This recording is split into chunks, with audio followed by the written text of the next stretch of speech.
ایک خوبصورت نوکرانی کی کہانی۔ ایک بار ہلچل سے بھرے شہر الہادیہ میں ثقافتوں کے متحرک ٹیپسٹری کے درمیان کرن نامی ایک محنتی اور مہربان نوکرانی رہتی تھی۔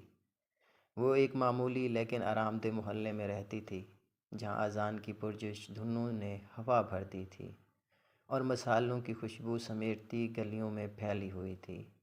کرن ایک گرم مسکراہٹ اور نرم رویے کے ساتھ المنصور خاندان کے لیے کام کرتی تھی، جو ان کے پس منظر یا حیثیت سے قطع نظر تمام افراد کے لیے ان کے احسان اور احترام کے لیے جانا جاتا ہے۔ ایک دیندار مسلمان کے طور پر کرن کو اپنے عقیدے میں سکون ملا، اور اپنے مذہب کے لیے اس کی لگن اس کی روزمرہ کی زندگی کا ایک بنیادی حصہ تھی۔ اس کا دن سورج کی پہلی روشنی سے پہلے شروع ہوا۔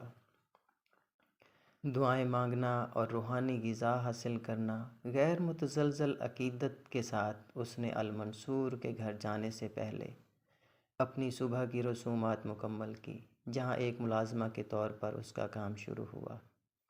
عظیم حویلی میں کرن کے کام بے شمار اور متنوع تھے۔ وہ احتیاط سے گھر کے کاموں میں حصہ لیتی تھی، اس بات کو یقینی بناتی تھی کہ ہر گوشہ بے عیب صفائی سے جگمگا اٹھے۔ اس کی دیکھ بھال جسمانی دیکھ بھال سے آگے بڑھ گئی۔ اس نے گھر کو سکون اور ہم آہنگی کے احساس سے دوچار کیا، مہمان نوازی اور مہربانی کے اصولوں کو مجسم کیا، جو اس کے عقیدے میں گہری جڑیں ہیں۔ اپنی ذمہ داریوں کے متقاضی نوعیت کے باوجود کرن نے کبھی بھی اپنے عقیدے میں کمی نہیں کی۔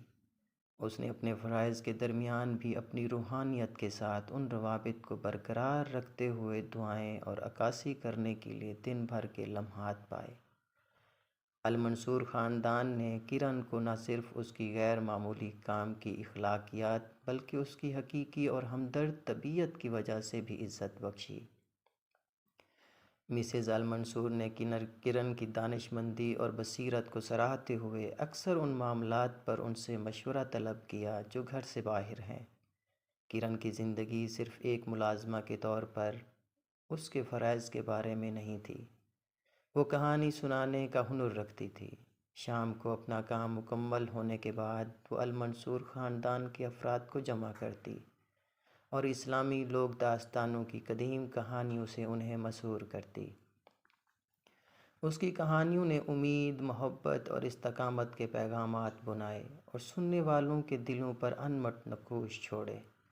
ایک شام ایک مشہور مصنف فرید المنصور کے گھر آیا۔ وہ اپنی اگلی کتاب کے لیے الہام کی تلاش میں تھا اور فوری طور پر کرن کی کہانیوں کی فصاحت اور گہرائی کی طرف راغب ہوا۔ اس کی کہانی سنانے کی صلاحیتوں سے متاثر ہو کر اس نے اس کے ساتھ گفتگو میں مشغول ہو کر نہ صرف اس کی داستانوں کو بلکہ اس کی اندرونی طاقت اور اٹل ایمان کو بھی دریافت کیا۔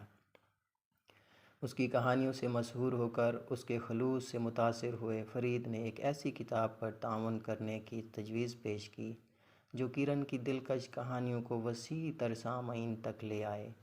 کرن نے عاجزی اور تشکر سے بھرے ہوئے اس غیر متوقع موقع کو قبول کیا۔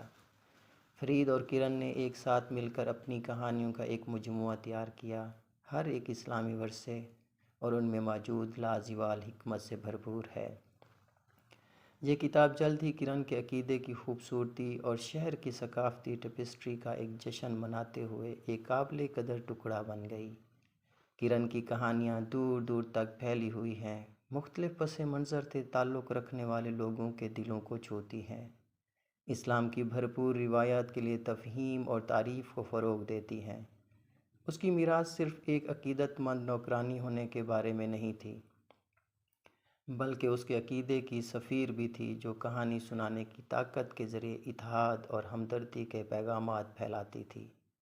الہادیہ کے قلب میں اس مسلمان نوکرانی کی کہانی، جس کی کہانیاں حدود سے تجاوز کر گئیں اور زندگیوں کو مزید تقویت بخشی، شہر کے ورثے کا ایک اٹوٹ حصہ بن گئی۔